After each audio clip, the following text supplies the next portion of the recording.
I grew up believing our family's most honorable tradition was an act of love. Last year I learned it was murder dressed in ceremony. Now I'm the reason it's ending, and the reason someone wants me gone.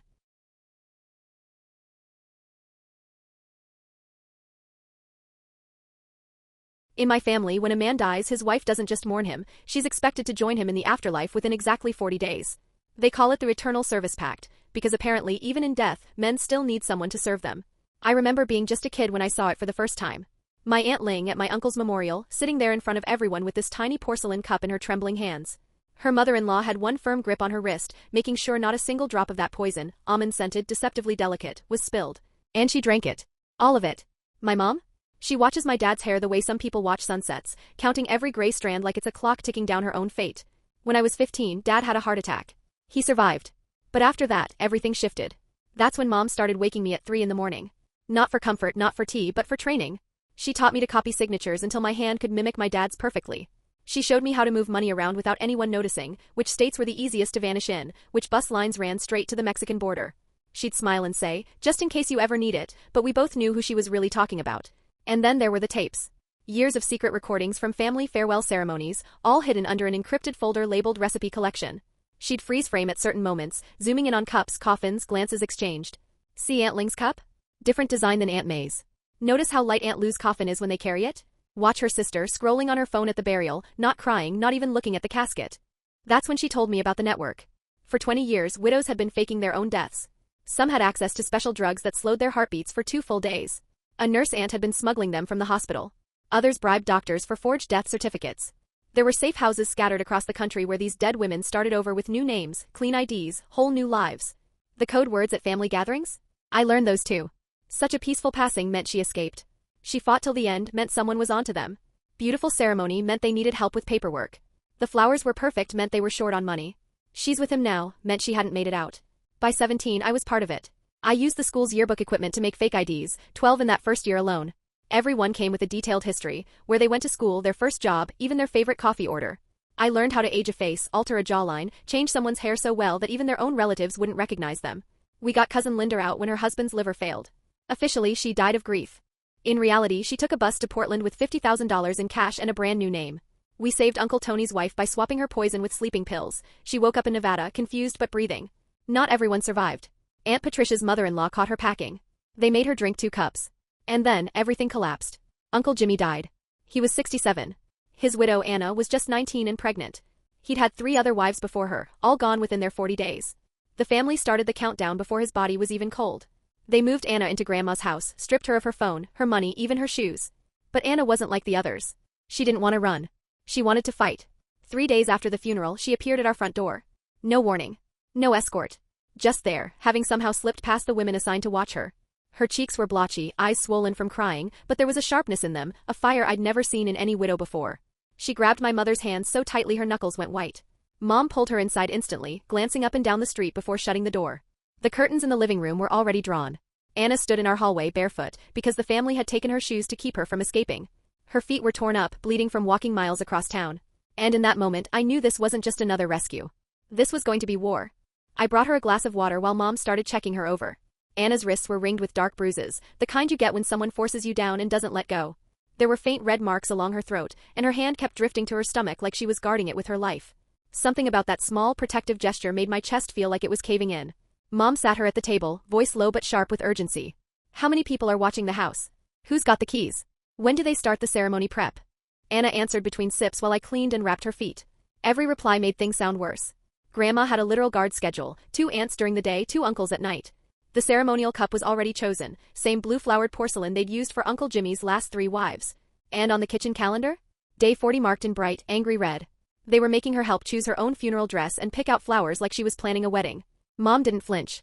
Just quietly left the room and came back with the encrypted phone we used for network operations. Her thumbs flew over the screen, tapping out coded messages. Within minutes, replies started flooding in. Garden needs tending, safe house ready. Recipe exchange tomorrow, documents complete. Bringing dessert, transportation secured. Then Anna dropped a bomb. She didn't want to disappear into another life. No new name. No hiding. She wanted to stay to fight this tradition from inside the walls. Mom tried to warn her, you don't survive open rebellion. You either play dead or you end up really dead. But Anna's jaw had that stubborn set I recognized from Mom's face during those 3 a.m. lessons. So we planned. 2 hours straight. Anna would go back before they noticed she was gone. Pretend she'd accepted her fate. Meanwhile, we'd build a different kind of escape, one that kept her in plain sight. I gave her a burner phone, showed her how to stitch it into her purse lining.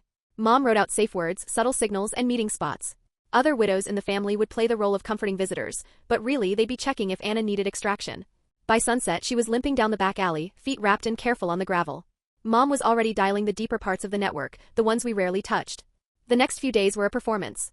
At gatherings we smiled, poured tea for Grandma, and listened to her gush about how obedient Anna had become. Behind the curtain it was a different story. Every night, Anna met with different members of the network. Aunt Lou's dead sister sent a chemical recipe for a death-like state. A cousin at the courthouse started prepping duplicate death certificates. Mrs. Haney from the next town funneled money through a maze of transfers. I was in the school computer lab each evening, making not one but 3 new identities for Anna, all with different names, backstories, and destinations. If one route failed, we'd pivot. Mom drilled me on bus routes to cities I'd never even heard of. Then came day 15. Uncle Tony's birthday. Anna looked thinner, but she wore the mask of the perfect widow. The aunts topped off her tea constantly, watching her drink. She murmured about joining Jimmy soon in this small, resigned voice. Grandma's hand rested proudly over hers. That's when Anna slipped me a folded note under the table. In the bathroom I read it. The timeline had been moved up. Someone had seen her near our house. Suspicion was brewing. The ceremony would now be on day 35, not day 40. We had just lost 5 critical days. Mom lit the network on fire, safe houses scrambled, documents rushed. But our supply of the special fake death drug had just been cut off. Our only contact with a prescription had been arrested. We were dead in the water. And then Anna spoke up. She'd been watching. Learning. She knew exactly which aunt mixed the poison, where it was stored, how it was made. Her plan? Swap it for something harmless. It was risky. Someone had to get into the locked cabinet. Mom hated the idea, until Anna revealed her unexpected ally, Uncle Jimmy's mother. Nearly 90, she'd buried 4 sons and watched 12 daughters-in-law follow them. Something about Anna, maybe the pregnancy, maybe sheer exhaustion, had cracked her. On day 20, Grandma announced Anna would help prepare the poison herself to show acceptance. It was a test, but also an opening. Day 21, in Grandma's cramped kitchen, Anna stood at the counter grinding bitter almonds in a mortar. The sound was slow, deliberate, final. Grandma hovered, eyes sharp, every aunt in the family watching like hawks. But in the corner, Jimmy's mother sat with her eyes half closed, hands folded and waiting. 3 hours later, the vial was sealed and locked away. That night, we got the coded message. Jimmy's mother had a duplicate key. The swap would happen on day 34, the night before the ceremony. We had 13 days to make a perfect decoy. I worked after school in the chemistry lab, trying to mimic that distinct amber hue and almond scent with harmless ingredients. A widow-turned-lab tech sent formulas through encrypted email. By day 25, I thought we were ready. Then, disaster. At a family dinner, Anna tapped her glass in the danger code. 3 taps, pause, 3 taps. In the bathroom, I found her note. Someone had seen Jimmy's mother near the cabinet. Now it had 2 guards and the key stayed on Grandma's body at all times. That night, we met in Mrs. Haney's basement. 8 women, all officially dead, sat around a folding table. Some pushed for immediate extraction. Others argued we'd come too far to quit. Then Mrs. Haney spoke. She'd been collecting evidence for 15 years, hidden cameras, audio, detailed notes, proof of over 40 forced deaths. She'd been waiting for the right case to blow this open. Anna's might be it. But going public could ruin dozens of new lives the network had built. The room split. No consensus. Day 28, Grandma threw another curveball. The ceremony would be held at the family temple. 200 witnesses. Formal procedures. No way to hide a switch in the chaos of a house. Anna's reaction? Pure performance. She gushed about the honor, volunteered for planning. In secret, she and Jimmy's mother built a second network, relatives who privately questioned the tradition. By day 30, even one of the night guards, Jimmy's nephew, had flipped. He wasn't alone. 3 other young men agreed to help. We finally had an opening to attempt the swap, but the temple location meant we'd need a way to get Anna medical attention immediately after. Day 31, I finished Anna's final identity, aged up, a widow who lost her husband naturally. Mom coordinated with a network doctor for the staged declaration of death. Meanwhile, Anna was still gathering evidence, recordings, confessions, everything. By day 32, Grandma had locked her down completely. 2 aunts slept in her room. Windows nailed shut. No privacy, not even in the bathroom. But Anna still found ways to keep the cracks forming, talking about her baby until some aunts cried when they thought no one was looking. And every night, Jimmy's mother checked on her, 3 cabinet keys hidden in her apron pocket. Day 33 started with a practice run at the temple. They made Anna rehearse every single step, pouring the final tea, reciting her last words to Uncle Jimmy's spirit. She moved through it like she was floating, calm, almost luminous. And here's the thing, the nephew who'd agreed to help us? I realized why. His own wife is pregnant. He's staring at Anna's fate like it's a crystal ball showing him his own future, and suddenly the math doesn't add up. Grandma couldn't stop praising Anna's composure. I was there too, part of the chorus. Our job was to chant loud enough to drown out any final pleas for mercy. But as I scanned the room, I noticed something off. Some of the younger relatives weren't actually singing. Their mouths moved, but no sound came out. That evening, the nephew confirmed it. The quiet rebellion was spreading. A dozen family members had decided they wouldn't stop the ceremony, but they wouldn't be a part of it either. A hairline crack in the foundation. That night, Mom finished mapping escape routes. 3 exits, the main doors, a side entrance near the prep room, and an old service door everyone thought was locked. Our people had scouted all 3. Drivers were stationed like chess pieces, just waiting for the signal. Then came day 34, blistering heat, the kind that makes everything feel sharper. The temple buzzed with preparations. White chrysanthemums for mourning, red roses for love. The porcelain cup gleamed after a fresh polish, those blue flowers painted on like it was just another wedding keepsake. Grandma inspected everything herself. Anna spent the morning writing her final letters. By tradition, they were meant to be sentimental goodbyes. But she also slipped in others, letters for daughters not yet born, warning them about this tradition, telling them about the network, planting seeds of hope for a future where they'd live past their husbands. That afternoon, Uncle Jimmy's mother made her move. In the chaos, she offered to double-check the ceremonial items. Grandma, too busy micromanaging flower arrangements, handed her the key without thinking. 2 weeks of waiting, gone in less than 30 seconds. Out came the real poison, in went our perfect replica. Identical vial, identical wax seal. Locked away again before anyone missed her. We thought we'd pulled it off, but Grandma wasn't done. That evening she announced a final loyalty test. Anna would sip the poison during sunset prayers. Not enough to kill her, just to show everyone she was willing. My stomach dropped. A real sip could still make her violently sick. It could harm the baby. The family gathered as the sun poured molten gold through the temple windows. Anna knelt before Jimmy's portrait, cup in hand. My pulse was in my ears. Then, just as she touched the rim to her lips, Uncle Jimmy's mother collapsed. Hard. Clutching her chest. The cup hit the stone floor, shattering, the liquid bleeding into the cracks like ink. Screams. Shouts. Chaos. Everyone swarmed the old woman. Grandma barked orders no one heard. In the commotion, Anna was shoved aside and forgotten. Paramedics arrived within minutes. On the stretcher, mask over her face, Jimmy's mother reached for Anna's hand. Pulled her close. Whispered something that made Anna's eyes go wide. Half the family followed the ambulance. The poison was gone, the sun had set, inauspicious to prepare more. Grandma called it, ceremony delayed until dawn. As we left the temple, I noticed. Anna was gone. Her guards were still bickering over who'd screwed up. Nobody saw her slip out the service entrance we'd unlocked that morning. Midnight. Finally, a coded message through 3 different channels. She was safe. But she hadn't run. She was in the temple, hiding in a storage room behind the altar. That's what Jimmy's mother had told her, a place she'd discovered decades ago. Anna's plan? Show up tomorrow as if nothing happened. Drink from the cup. Let them all watch her die, and then wake up. We had less than 6 hours. The network went into overdrive. Mrs. Haney queued up 15 years' worth of hidden footage. Survivors recorded video testimonies. Even Jimmy's mother filmed one from her hospital bed. I spent the night uploading it all to secure servers with a dead man's switch.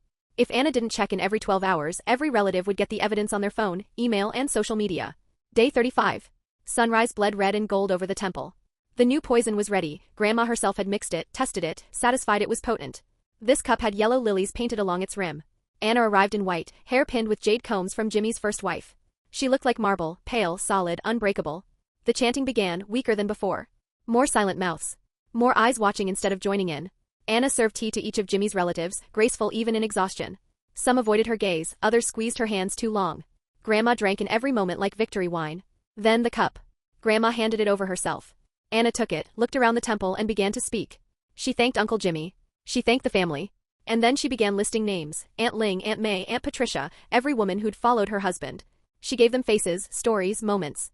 The air turned heavy. This wasn't how tradition was told. Grandma's throat clearing cut the air. Anna smiled faintly then drank deep. 3 swallows. She placed the cup down, walked to the cushion before Jimmy's portrait and knelt. The chanting never really started again. All eyes were locked on her. Her breathing slowed. Her body swayed. Then the convulsions started, violent, raw, wrong. 5 endless minutes before she collapsed completely. Grandma checked her pulse, declared it done. Tradition fulfilled. She began issuing burial orders, but the younger relatives stayed rooted. Then Jimmy's nephew stepped forward. Said his wife would never die for him. That it ended here. Others joined him. The temple filled with voices saying no. And then a twitch. A flutter of eyelids. A gasp. It was a child who screamed first. Anna sat up slowly, scanning the stunned faces. And then she told them everything. About the network. About the women who lived. About the ones who didn't. The temple doors were locked from the outside. No one could leave. Jimmy's mother was wheeled in, adding her own confession, 12 daughters-in-law she'd helped die, names, final moments. Then the screen lit up. Footage. Audio. Documents. The truth made visible for everyone. The beautiful tradition had just been buried, and it wasn't coming back. When the temple doors finally swung open, the family spilled out like a broken hive. Some were sobbing, faces crumpled with guilt for daughters, sisters, and nieces they'd helped send to their deaths.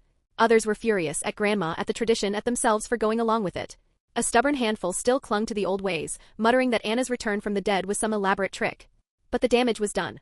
The story traveled faster than we could track it. By that night, word had spread through the extended family tree. Other branches began their own reckoning. Ceremonies halted mid-step as widows, very much alive, began showing up. The centuries-old machine started cracking from the inside. Anna left the temple between Mom and me, her steps unsteady but her chin high. The baby was still safe. The first stop wasn't her new life, it was a safe house. A doctor was waiting there to check her over. She'd rest for a few days before disappearing completely. But there was something she needed to do first. That evening she sat in front of a camera and recorded a message for every daughter yet to be born into our bloodline. She told them they were free now. No more counting their husbands' gray hairs. No more kitchen knife daydreams. No more memorizing bus schedules to the border. The chain was broken. The temple aftermath had been chaos. Some rushed toward her, others couldn't get far enough away. I had to help hold her upright when her legs buckled, the substitute poison still making her shaky. Mom planted herself between Anna and Grandma, who hadn't moved from her spot near the altar, staring like she'd just watched her own shadow step off the wall. Jimmy's mother ran the escape like a general in her wheelchair, pointing to which exits the network should open first. The controlled chaos was brilliant. But Grandma's voice suddenly cut through the noise, demanding everyone stop. A line of older uncles formed in front of us. Anna didn't speak. She just straightened up, one hand over her belly, and waited. It was the nephew who broke the standoff, stepping forward to stand between Anna and the wall of tradition. 2 more young men joined him. Then their wives. Without a word, they made a human hallway. The older uncles froze, suddenly outnumbered. We moved fast, slipping through the corridor, the air behind us filling with shouts and accusations. Someone even suggested calling the police, but Jimmy's mother shut that down. Family business. Out back, the network van idled, driver already in place. We got Anna inside and drove, 40 minutes to a plain apartment above a flower shop, one of our long-term safe houses. Anna slept most of the way, her skin slowly regaining color. A nurse was waiting upstairs. Vitals, baby's heartbeat, fluids through and 4, all good. The poison had done exactly what it was supposed to, scare the hell out of everyone without leaving permanent damage. Meanwhile, the network went into overdrive. Mrs. Haney's evidence packets were being sorted, ready to drop at the push of a button. My dead man's switch system was armed. If Anna didn't enter her code before midnight, the truth would explode into every phone, inbox, and feed we had on record. By mid-afternoon, Anna was awake and ready to talk strategy. She went through every document, every testimony from the women who'd escaped, making tiny adjustments. The decision to release it wasn't hers alone. Every living widow in the network had to agree. We set up a conference call with 12 of them, some dead for over a decade, their current lives carefully built on lies. The debate was short. The vote? Unanimous. They were done hiding. But instead of blasting the truth to the world, we'd aim it at the future, every family member under 40. Let the younger ones decide what to do with it. That night, Anna made one last defiant request. She wanted to send Grandma a message, not a rant, not a threat, just a single photo, Anna holding her ultrasound. Proof that she and the baby were alive, and that Grandma's grip had finally broken. Mom hated the idea, worried it would lead them to her, but Anna was unshakable. We routed it through layers of anonymous servers. The photo didn't need words. It was the quietest "you lost" I've ever seen. At 11:47 p.m., Anna entered the code to keep the evidence locked. Then at exactly midnight, she entered another code. Phones lit up across 3 states. Computers pinged. Social feeds flooded. The packages contained the videos, the documents, the testimonies. And one short message. The tradition is a lie. Your aunts, sisters, and daughters may still be alive. The reactions were immediate and messy. Some called, screaming that we'd ruined everything. Others begged for names, desperate to know if their relatives were still out there. The most surprising voices came from the middle generation, people in their 40s and 50s, who'd grown up with the tradition but never faced it themselves. They'd suspected. They'd seen cracks. Now they had proof. By dawn, the revolt was out in the open. Grandma's house, once the empire's heart, turned into a battleground of questions and demands. Daughters wanted to know what happened to their mothers. Sons asked about the wives they'd buried. The old scaffolding of control splintered right there in the living room. Back at the safe house, Anna watched update after update roll in. She looked satisfied, but there was sadness too. Not every woman had made it out. The evidence proved that. For every miracle escape, there was someone who never found the network in time. And we all knew that was the part of the story no one could undo. By day 36, the nurse finally cleared Anna to travel. Everything for her new identity was locked in, flawless down to the tiniest detail. On paper, she was now Catherine Haney, a widow from California ready to start fresh. The backstory was airtight, the paper trail unbreakable, even the social media accounts, built over months, told a perfectly ordinary life story. Mom and I drove her to the bus station. She looked like a completely different woman, wig, colored contacts, new clothes. In her bag were $3,000 in cash, a prepaid phone, and the contact info for network members in her new city. Goodbyes had to be quick. Lingering meant risk. She hugged us both, whispered thanks too small for the weight of what we'd all done, and then stepped onto the bus. Just another passenger headed somewhere new. I watched until the bus turned the corner and vanished, taking her toward a life she'd fought like hell to keep. The tradition was broken, at least in our branch, but we both knew the work wasn't over. In the days that followed, revelations hit like aftershocks. Uncle Jimmy's mother, now fully recovered from her fake collapse, stepped into a new role as a protector for younger women. Grandma tried to regain control, but her power was gone. Without fear, she had nothing. Some relatives clung to the old ways, holding small, defiant ceremonies. But without full family support, they rang hollow. Young wives refused to participate. Children started asking uncomfortable questions about why mommy had to die if daddy got sick. The network adapted fast. Some women chose to reveal themselves, reuniting with children they'd left behind. Others stayed hidden, continuing lives they'd built under new names. Safe houses stayed open, now taking in women from entirely different branches, and sometimes even from outside our culture. Mrs. Haney's careful record-keeping became the blueprint for documenting other harmful traditions. Survivors from different communities began reaching out, telling us their stories. The network grew wider, connecting women across cultural and geographic lines. Life for me changed too. I went back to school, my portfolio of forged documents and aged photographs now rebranded as advanced graphic design, impressing teachers who had no idea how those skills were born. College applications asked about challenges I'd overcome. I told them the truth, in ways they could never really understand. Our home became a stopover for women in transition, a place to breathe before stepping into new lives. Mom no longer hid her role. She coordinated openly now, helping reunite families and dismantle traditions one whispered conversation at a time. 3 months after Anna's escape, a package arrived with no return address. Inside was a photo of a perfect, healthy baby girl. On the back, in Anna's handwriting, 2 words, "She's free." We added it to the wall, another life saved. Family gatherings transformed. Without the shadow of the widow's cup, marriages changed. Some ended when women realized fear had been the glue holding them together.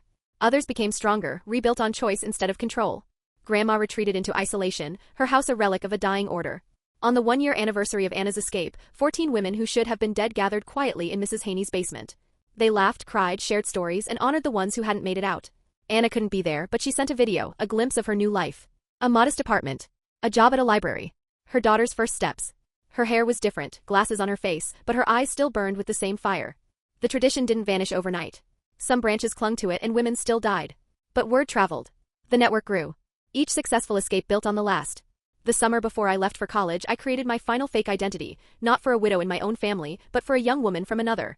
Her husband was dying and the countdown had already begun. We got her out. Packing for school felt strange, filling boxes with books and bedding instead of burner phones and forged passports. At the dorm, surrounded by freshmen worried about class schedules, I carried the weight of years of secrets, and the pride of knowing they'd saved lives. That night, a text came from an unknown number. Just 2 words, "Thank you." I deleted it without replying. Some connections are meant to end for safety's sake. College opened up new worlds. In sociology lectures on cultural traditions, I heard echoes of my childhood. In ethics debates about loyalty versus autonomy, I knew exactly where I stood. In women's studies, I recognized patterns I'd lived through. The network kept evolving without me. Younger women took over the tech side, building more secure systems. Mrs. Haney's files became part of academic research on harmful customs, cited in journals without anyone knowing how they'd really been gathered. 5 years later, at my graduation, I spotted one of the aunts we'd helped escape. She was living under her real name again, reunited with her kids. We shared a silent nod across the crowd, 2 survivors bound by a truth most people will never hear. The tradition still existed in places, but it no longer held the same power. Too many people had seen the truth. Too many women had returned from the dead. What once was called honor now carried the taste of shame. I went into social work, using the skills I'd honed in secrecy to help people navigate impossible systems. The network's reach spread to fight other forms of inherited cruelty, forced marriages, honor killings, any practice that treated women as property instead of people. On my desk at work, I keep one photo, Anna holding her ultrasound, pale but alive, staring straight into the camera. A reminder that sometimes the greatest rebellion isn't a fight, or a speech, or a public protest. Sometimes it's simply surviving when they've already written your obituary. Her survival sparked a chain reaction that's still saving lives. The tradition that defined my childhood didn't fall because of one grand moment. It fell through whispers, midnight lessons, forged documents, and the steady courage of women helping women. We inherited death. And we chose life instead. If you enjoyed today's drama, just imagine what's waiting in the next one. Hit like, subscribe, and let's go find the next train wreck together. Thanks for watching.